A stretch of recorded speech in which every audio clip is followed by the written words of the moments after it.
ओम शांति। राजयोगी जीवन की आधारशिला ब्रह्मा भोजन। इस पुस्तक में आज हम पढ़ेंगे ब्रह्मा भोजन बनाते वक्त मन का मौन रखें, वृत्ति एक बाबा में हो। इस विषय पर ब्रह्मा कुमारी गोदावरी दीदी मुलुंड मुंबई अपने अनुभव इस प्रकार सुनाती है। तो चलिए आज हम इसे पढ़ते हैं। दीदी से प्रश्न पूछा, दीदी आप किस वर्ष बाबा से मिले और कब समर्पित हुए? दीदी ने उत्तर में कहा, बाबा से हमारा सबसे पहला मिलन हुआ 1954 में। बाबा ने मिलते ही दिव्य दृष्टि का वरदान दिया, जिसके द्वारा समय प्रति समय मैं भी बाबा के पास वतन में जाती हूँ और बाबा को भोग स्वीकार करवाती हूँ।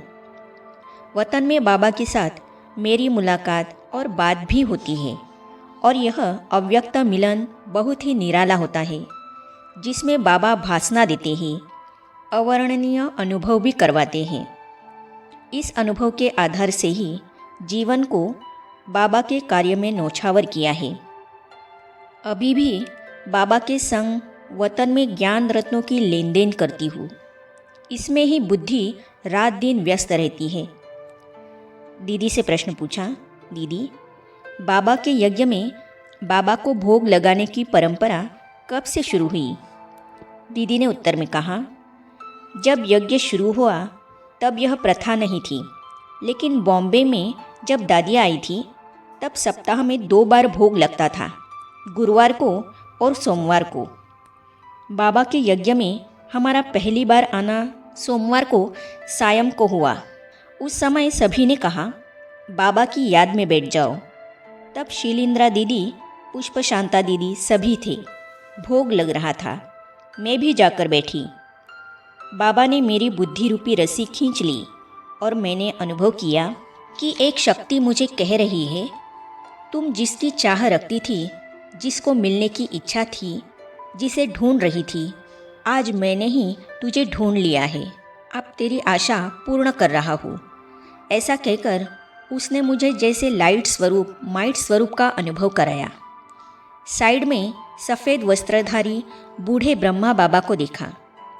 इस प्रकार मुझे एहसास करवाया कि बच्ची, मैं इस शरीर में इस धरा पर आ चुका हूँ। जो मेरे अनन्य बच्चे हैं और मुझसे मिलने की चाह रख रहे हैं, उन सभी की मनोकामना पूर्ण करने के लिए मैं अवतरित हो चुका हूँ। तुम मुझे दिव्य दृष्टि के द्वारा पहचानो और नई सृष्टि बनाने का मेरा जो कार्य चल रहा है उसमें सहयोगी बन जाओ। ऐसा मुझे वरदान मिला। तब से मैं उसी कार्य में व्यस्त हूँ। दीदी से प्रश्न पूछा, दीदी ब्रह्मा भोजन के प्रति बाबा और दादियों से आपको क्या ट्रेनिंग मिली? दीदी ने उत्तर में कहा, हमने देखा कि बाबा का प्यूरिटी के ऊपर बहुत अटेंशन था। भोग बनाने के समय बाबा की और दादियों की यही ट्रेनिंग मिली कि फुल मौन अवस्था हो, वृत्ति एक बाबा में हो। अगर कोई ने भोग बनाने के समय बातें की या सफाई नहीं रखी और सच्चे दिल से कुछ नहीं किया, तो हमने खुद भी देखा, अनुभव किया कि बाबा ने भोग स्वीकार नहीं किया। वतन में किस कारण से स्वीकार नहीं किया, बाबा बताते थे। मैं भी आकर जिन बहनों या माताओं ने बनाया उनको बताती थी कि आज बाबा ने भोग स्वीकार नहीं किया है, क्योंकि भोग में शुद्धता दिखाई नहीं दी। सचमुच जब भोग की डिब्बी खोली तो उसमें से एक मच्छर उड़कर बाहर निकला, जिसे वतन में बाबा ने दिखाया। बाबा का शुद्धता, स्वच्छता, सत्यता, पवित्रता के ऊपर बहुत अटेंशन था। इसीलिए मैं जहाँ रहती हूँ वहाँ भले बहनें भोग लगाती हैं, लेकिन फिर भी मैं खुद जाकर भोग बनवा लेती हूँ। अगर किसी का संकल्प भी व्यर्थ चलता है तो बाबा भोग स्वीकार नहीं करता। यह हमारा अनुभव है। दीदी से प्रश्न पूछा, दीदी भोग बनाने के समय बाबा की याद नहीं टूटे, उसके लिए योग की अवस्था कैसी होनी चाहिए? हमें क्या सोचना चाहिए?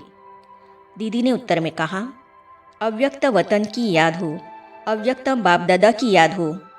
अंदर में यही विचारधारा चले कि मैंने जिसको सर्वस्व माना है, माता पिता, बंधु सखा, स्वामी, उनके लिए मैं भोग बना रही हूँ। हमारी भावना है कि बाबा को प्यार से यह बना के खिलाए। जितना प्यार से बना के खिलाते हैं उतना प्यार से बाबा स्वीकार भी करते हैं। भगवान को जब हम अपना समझते हैं और भगवान ने भी हमें अपना बना लिया है तो कोई दूरी बीच में रहनी नहीं चाहिए। दीदी से प्रश्न पूछा, दीदी, पूरा समय हमारा चिंतन किस प्रकार का रहे? बाबा से ऐसी क्या बातें करें? दीदी ने उत्तर में कहा, जैसे स्थूल पिता के साथ रहते हैं उसे बोला नहीं जाता तू मेरा बाप है, वैसे बाबा भी हमारा है ही है। तो उस समय कोई माला नहीं फेरनी है, उनके लिए सब कुछ कर रही हूँ, सब कुछ बाबा ही बाबा है, ऐसा ही उस समय अनुभव होता है। दीदी से प्रश्न पूछा, दीदी, जब आप बाबा को भोग लगाते हैं उस समय वतन में जाने के लिए अपनी स्थिति किस तरह बनाते हैं? दीदी ने जो उत्तर में कहा, उन अनुभवों को हम पढ़ेंगे अगली कड़ी में। तो ये जानने और पढ़ने के लिए इस चैनल को सब्सक्राइब करने के साथ ही साइड में जो बेल आइकॉन है उसे भी क्लिक कीजिए ताकि आने वाली सभी वीडियो और अब तक की सारी वीडियो आप तक पहुंचती रहेगी। ओम शांति।